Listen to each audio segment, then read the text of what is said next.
अखिल भूमंडलीय सर्व शिरोमणि मुनि समाज के संस्थापक आदि मुनीश्वर योगेश्वर सदगुरुदेव शिव मुनि महाराज की जय। उपस्थित मुनि वृंद, साधु सज्जन वृंद, संत वृंद, साधक वृंद, आध्यात्म ज्ञान के जिज्ञासु और प्रेमियों, सभी श्रोता वृंद, आप सभी को मेरा कोटिशः नमन, सप्रेम जय जीव। तो आध्यात्मिक चर्चा चल रही है और हम लोग सदगुरुदेव शिव मुनि महाराज रचित ग्रंथ भूत विद्या व मेस्मरिज्म पर चर्चा कर रहे हैं। आज अध्याय 6 पर चर्चा होगी, भूत विद्या या स्पिरिचुअलिज्म, है ना। तो आज स्पिरिचुअलिज्म पर चर्चा होगी। तो मेस्मरिज्म ही का एक दूसरा प्रकार स्पिरिचुअलिज्म भूत विद्या है। इसमें एक गोल मेज के चारों तरफ 5-6 आदमी बैठ जाते हैं, 3 मनुष्यों से भी काम चल जाता है। तो ये तो हम लोगों ने सुने हुए हैं, है ना। लोग आत्मा को बुलाते हैं और उनसे प्रश्न उत्तर करते हैं, मृतक लोग आकर के बतलाते हैं, जिसकी जैसी इच्छा होती है उनको बुलाते हैं और प्रश्न उत्तर करते हैं। ये सब हम लोगों ने सुना हुआ है, कभी किए नहीं है, है ना, पर यहाँ पढ़ रहे हैं इसको, है ना, गुरुदेव जो बतला रहे हैं। तो स्पिरिचुअलिज्म के विषय में बतला रहे हैं, यानी भूत विद्या एक ऐसी चीज है जिसमें मृतक लोगों को बुलाया जाता है। तो बतला रहे हैं क्या करना पड़ता है। एक गोल मेज सामने के चित्र के समान होना चाहिए, तो बनवाना पड़ेगा, है ना। मेज के ऊपरी गोल तख्ते के बीचों बीच भाग से केवल एक गोल मेज माने पाया लगा होना चाहिए। तो गोल मेज तो बनवाना पड़ेगा, चारों ओर गोल रहेगा, उसके बीचों बीच एक पाया रहेगा और सिर्फ उसके नीचे गुरुदेव बतला रहे हैं 3 मतलब छोटे छोटे रखे रहेंगे, जैसे होते हैं ना, चल उसको सुविधा के लिए। तो ऊपरी गोल तख्ते के बीचों बीच भाग से केवल एक गोल मेज पाया लगा होगा, अर्थात ऊपरी तख्ते के नीचे केवल एक ही पाया तख्ते के बीचों बीच में जुड़ा हो और थोड़ी दूर नीचे फिर इसी मोटे पाए में 3 पाए लगे हों, जिसमें मेज पृथ्वी पर खड़ी रह सके।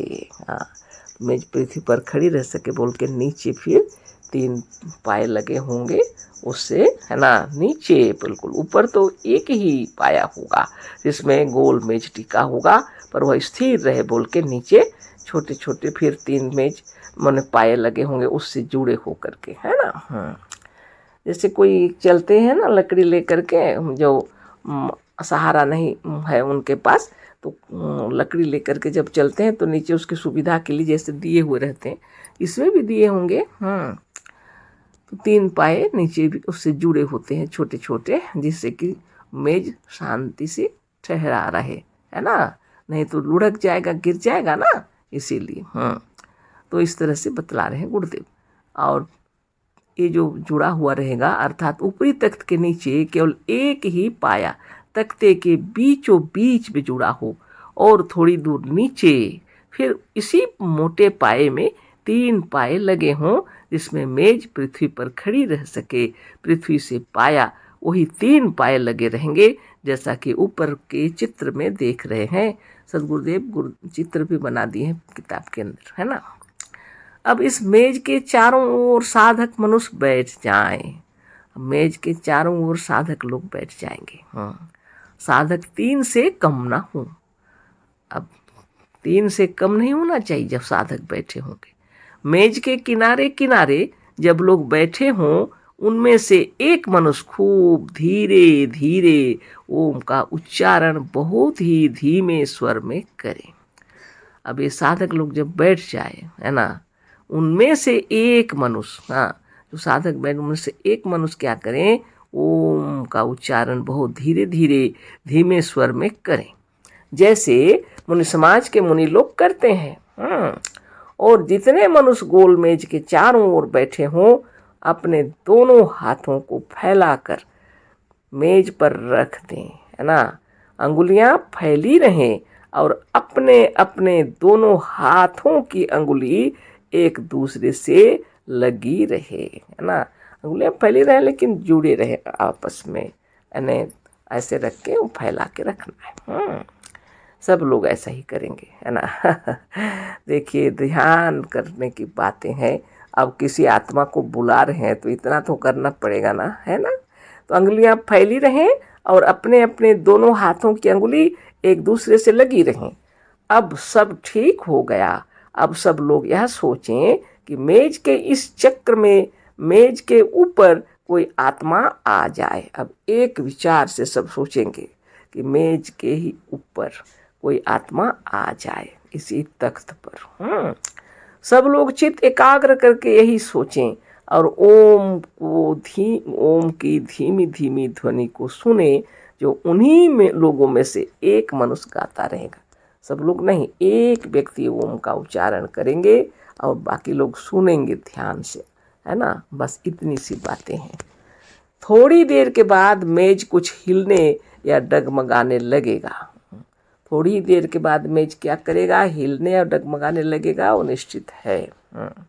या एक तरफ का पाया कुछ उठ जाएगा, या तो एक तरफ का पाया नीचे वाला थोड़ा उठ जाएगा, या एक बार खट खट की आवाज़ होगी।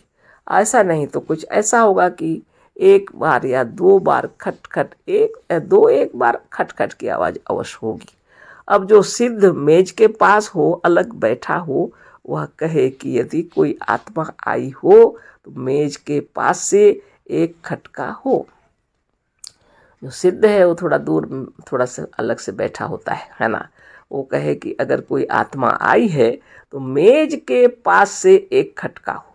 मेज के पास में एक आवाज़ आनी चाहिए अगर कोई आत्मा आ गई है तो। इसी बात को मेज के ऊपर हाथ रखने वालों में से कोई कहे। अब इसी बात को फिर हाथ में रखने वाले में से भी लोग कहेंगे, जो सिद्ध ने बतलाया उसी तरह वो भी कहेंगे। यदि कोई मेज पर आए हैं कोई आत्मा तो कोई खटका हो। तुरंत या थोड़ी देर में खटका मेज के पास से होगा। तुरंत या थोड़ी देर में ही खटका हो जाएगा मेज के पास। अब आप जान लें कि कोई आत्मा आ गई। अब आप यह जान लें कि कोई आत्मा आ गई। सिद्ध जो मेज के पास ही अलग बैठा हो, कागज पेंसिल लिए रहे।